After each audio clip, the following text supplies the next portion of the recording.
Primera persona voz confesional femenina, mi hermano Marcos siempre siguió el camino correcto. Carrera universitaria en informática. Dirección elegante en Silicon Valley, ascensos corporativos uno tras otro. Todo ordenado, todo predecible, todo respetable. Yo no. Mientras él avanzaba por pasillos de vidrio, yo programaba de noche, después de trabajar todo el día en una tienda. Aprendí escribiendo código cuando estaba agotada. Aprendí equivocándome, rompiendo cosas, arreglándolas otra vez. No era una historia bonita. No era de las que impresionan en reuniones familiares, ni en conversaciones de sobremesa.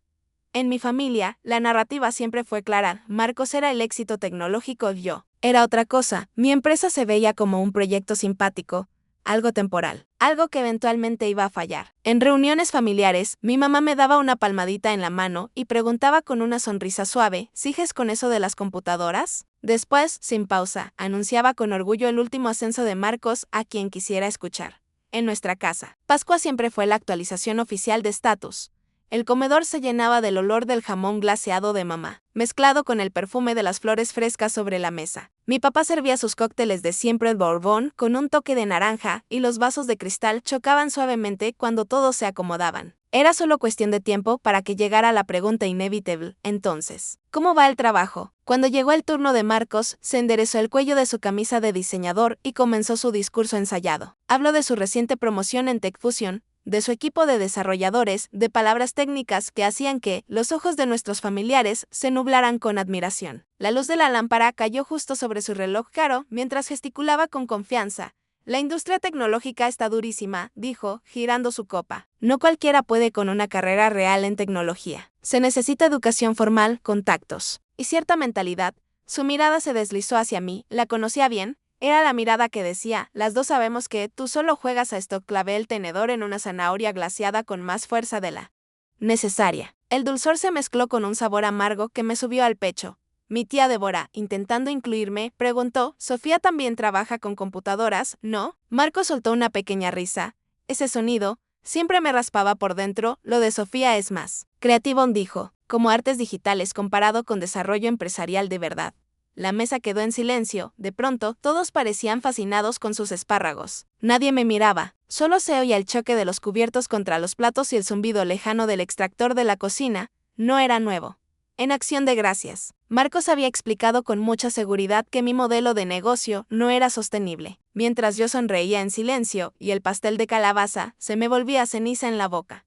Mientras el jamón pasaba por segunda vez, brillante bajo las luces del comedor, Marco siguió hablando: la tecnología real transforma industrias. No se trata de hacer aplicaciones pequeñas. Por eso importan las universidades como Stanford. Mi tío Roberto asintió con gravedad. Por eso Marcos maneja ese Tesla, añadió. Las grandes ligas pagan diferente. Sentí como me ardían las mejillas, del mismo color que la salsa de arándanos frente a mí. 8 años de trabajo, noches sin dormir, riesgos reales. Todo reducido a aplicaciones pequeñas. Cuando mamá me preguntó por un reciente viaje de negocios a Tokio, Marcos me interrumpió antes de que pudiera responder. Sofía está más del lado administrativo. Ella coordina freelances. El código lo hacen otros. Apreté la servilleta bajo la mesa hasta que los nudillos se me pusieron blancos. Yo había escrito cada línea del software central. Había depurado errores hasta las 4 de la mañana, demasiadas veces para contarlas. Pero hacía años que había dejado de corregirlo en público. Defenderme solo me hacía parecer insegura. Y Marco siempre salía como el experto generoso. Para el postre, el famoso pie de limón de mamá, dorado y perfecto.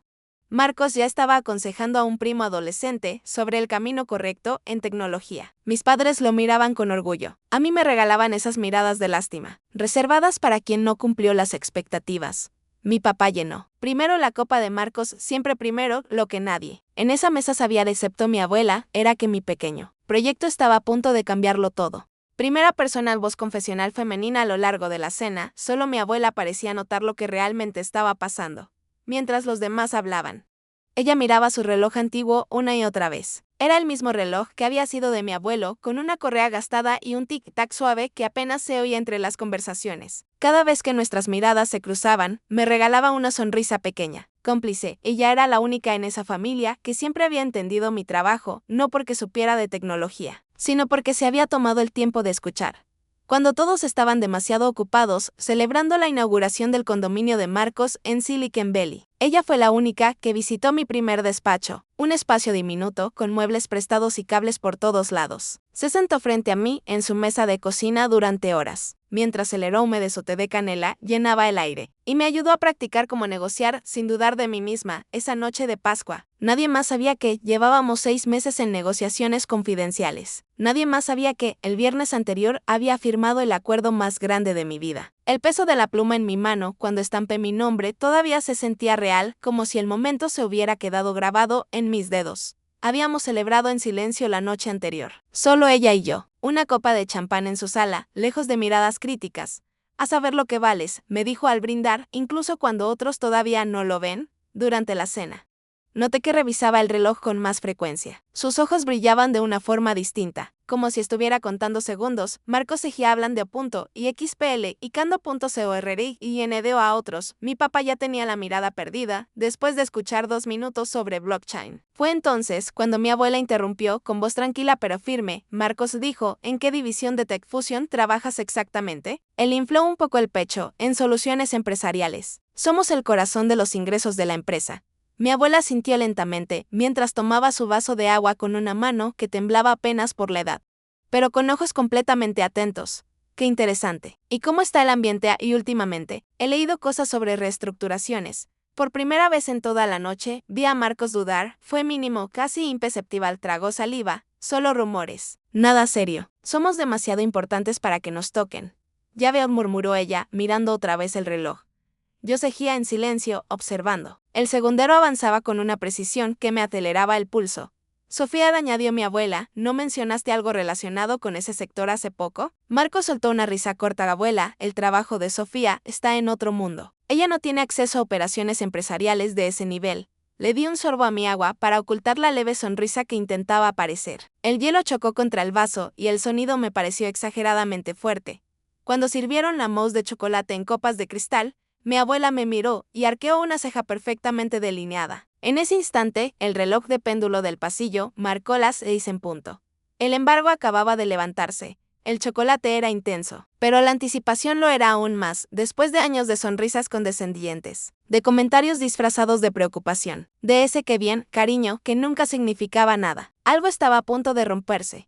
Mi abuela dejó la cucharita sobre el plato con cuidado. El pequeño sonido resonó en la mesa y de repente el comedor pareció quedarse en silencio. Marcos dijo, hace un rato mencionaste que no cualquiera puede con una carrera real en tecnología. ¿Qué significa eso para ti? Él retomó su discurso sin notar el cambio en el ambiente. Habló de títulos, experiencia corporativa, credenciales. Movía la cuchara con tanta energía que un poco de mousse casi salió volando.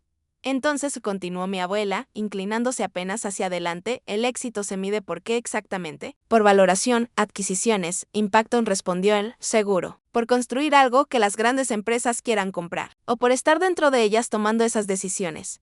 Mi abuela sonrió. No, Eldami. Sofía preguntó con dulzura, ¿por eso tu empresa acaba de comprar la suya? Primera persona, voz confesional femenina. El sonido de una cuchara cayendo al suelo rompió el silencio antes de que alguien pudiera decir una sola palabra. Mi tío Ernesto se había quedado con la boca abierta, un poco de chocolate todavía visible en el labio. Nadie se movía, nadie respiraba del todo. La voz de Marcos se quebró mientras sacaba el teléfono con manos torpes. La luz azul de la pantalla le iluminó el rostro, que fue perdiendo color segundo a segundo. Sus ojos se movían rápido, desesperados, leyendo titulares. Yo podía ver mi nombre reflejado en el cristal de su celular, incluso desde el otro lado de la mesa. Me aclaré la garganta. Sentí todas las miradas clavarse en mí, al mismo tiempo. SupplyStream finalizó la adquisición de la división de soluciones empresariales de TechFusion el viernes, dije despacio. El comunicado se hizo público hoy a las 6 TESA. Esa es mi división, balbuceó Marcos, encontrando la noticia completa, con mi foto encabezando el artículo. Sí, respondí, sorprendida de lo firme que sonó mi voz. Y a partir de mañana, tu equipo reporta a nuestra vicepresidencia de operaciones. Llevan semanas revisando métricas. La copa de vino de mi madre se quedó suspendida a medio camino. El líquido rojo tembló peligrosamente cerca del borde. ¿Compraste la empresa de Marcos?, preguntó. ¿Esa división que decían que iba mal? La división con bajo rendimiento, sí, corregí con calma. Conservaremos a la mayoría del equipo técnico, pero habrá cambios en liderazgo. Mi tío Ernesto tosió fuerte al entenderlo todo. Entonces, ¿Marcos trabaja ahora para Sofía? La mesa explotó en preguntas. todas al mismo tiempo, como si alguien hubiera abierto una compuerta. ¿Cuándo pasó esto? ¿Qué tan grande es tu empresa? ¿A qué se dedica exactamente SupplyStream? Mi papá me miraba como si me estuviera viendo por primera vez. Confusión, incredulidad. Y algo más. Algo parecido al asombro. Marcos seguía inmóvil, con el teléfono en la mano, la pantalla mostrando nuestro logo junto al Detect Fusion. No dijo una palabra, respiré hondo y empecé a explicar cómo ese proyectito había crecido hasta tener 230 empleados en 3 países, como nuestro software de gestión de cadena de suministro lo usaban 6 empresas. Fortune 500. Como nuestra valoración había alcanzado los 500 millones en la última ronda de inversión, pero nunca hablas de esto, dijo mi madre en voz baja, dejando la copa sobre la mesa. Nunca dijiste nada. Lo intenté, respondí. Durante años, el resto de la cena pasó entre conversaciones aturdidas, preguntas nuevas, miradas distintas, personas que de pronto parecían interesadas en entender lo que hacía ahora que tenía un número grande que acompañaba mi nombre. Mi abuela se recostó en su silla, tomando su té con una satisfacción tranquila, como alguien que había esperado este momento sin prisa. Marcos se fue temprano. Murmuró algo sobre prepararse para el día siguiente y salió casi corriendo. El sonido de su auto, alejándose por el camino de grava, fue rápido, torpe, distinto al de alguien seguro de sí mismo. Mientras ayudaba a recoger la mesa, mi papá me llamó aparte. Tenía los platos en las manos, pero parecía haberlos olvidado por completo. Sus ojos estaban húmedos detrás de los lentes. Nunca entendí tu negocio, admitió. Lo siento. No te dimos el mismo apoyo que a Marcos. Dejé los platos sobre la encimera. Está bien, papá. No todos entienden lo que hago. Non dijo con firmeza, apoyando una mano en mi hombro. No está bien. Deberíamos haberlo intentado más. Yo debería haberlo hecho. Esa noche, manejando de regreso a casa, las luces de la calle pasaban en un ritmo constante sobre el tablero. Me di cuenta de algo que me sorprendió, ya no sentía ese peso en el pecho, esa necesidad constante de demostrar que valía algo. El éxito ya había hablado. A la mañana siguiente, el aroma del café recién hecho llenaba mi oficina cuando llegué temprano para preparar las reuniones de transición. La luz entraba por los ventanales, iluminando la ciudad debajo. Marcos estaba sentado frente a mi escritorio. Se levantó al verme entrar. Su cabello, siempre perfecto, estaba un poco desordenado. No tenía idea, dijo en voz baja. Todo este tiempo pensé que tú solo. No terminó la frase. ¿Jugaba a la tecnología? Sugerí, dejando mi bolso sobre el escritorio. Asintió, mirando el suelo, luego la oficina, más grande que la suya. Mejores vistas. Nuestro nombre en el edificio. Lo curioso del éxito real, le dije, es que no necesita anunciarse todo el tiempo. Cerró los ojos un segundo. ¿Y ahora qué pasa? Eso depende de ti, respondí. Tus habilidades técnicas son buenas. Tu forma de liderar necesita trabajo. La pregunta es si puedes adaptarte. Por primera vez en muchos años, Marcos me miró de verdad, no como una competencia menor, no como una sombra, como alguien a su nivel. Primera persona, voz confesional femenina, después de esa mañana en la oficina, nada volvió a sentirse exactamente igual. No hubo aplausos, no hubo discursos. Solo una calma extraña, como si algo que llevaba años apretándome el pecho finalmente se hubiera aflojado. Las semanas siguientes fueron intensas. Reuniones largas, decisiones incómodas, ajustes que nadie quería enfrentar pero que llevaban demasiado tiempo postergados. Marcos cumplía. Técnicamente era bueno, siempre lo había sido, pero ahora hablaba menos y escuchaba más. A veces lo sorprendía tomando notas, como si estuviera aprendiendo a ocupar un espacio que nunca antes había tenido que ganarse. En casa, el ambiente también cambió. Mi mamá empezó a llamarme para preguntarme cosas concretas, no con ese tono condescendiente de antes, sino con curiosidad real. Mi papá me mandaba mensajes cortos, enlaces de noticias sobre tecnología, como diciendo sin palabras, estoy intentando entender tu mundo, no era perfecto, pero era distinto. Una tarde, semanas después de la cena de Pascua, pasé por casa de mi abuela. Estaba sentada en la cocina, como siempre, con su taza de té humeante entre las manos. El reloj antiguo marcaba el tiempo con ese tic-tac suave que siempre me había resultado tranquilizador. No dijiste nada ese día, le comenté, mientras me sentaba frente a ella. Sonrió. Sin levantar la vista, no hacía falta, me quedé en silencio, ella sí había sabido. Desde el principio. Cuando nadie más preguntaba, cuando nadie más escuchaba. A veces, dijo finalmente, la justicia no llega con ruido, llega con precisión. Pensé en esa frase durante mucho tiempo. Marcos y yo tardamos meses en encontrar un equilibrio. No fue inmediato ni cómodo. Hubo tensiones, silencios largos en reuniones, momentos en los que el pasado parecía querer colarse entre nosotros. Pero algo había cambiado de raíz, ya no necesitaba demostrarle nada. Una tarde, después de una reunión complicada, se quedó en mi oficina unos segundos más de lo habitual. Nunca te pregunté cómo lo hiciste, él dijo, sin mirarme directamente. ¿Cómo construiste todo esto? Me tomó por sorpresa, trabajando respondí, fallando mucho. Y siguiendo igual asintió lentamente, debería haberlo visto antes, no respondí. No porque no tuviera que decir, sino porque ya no era necesario. Con el tiempo, nuestra relación dejó de girar alrededor de comparaciones. Empezó a parecerse más a algo nuevo, algo menos cargado.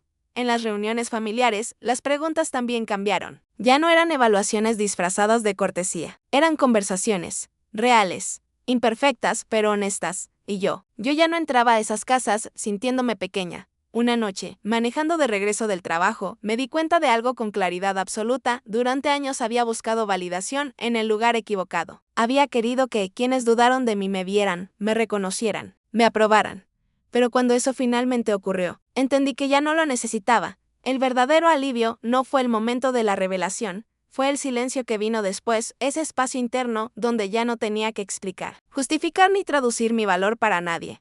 Hoy, cuando pienso en esa cena de Pascua, no recuerdo tanto las caras de sorpresa o las palabras dichas. Recuerdo la sensación exacta de soltar, de dejar caer un peso que nunca debí cargar sola.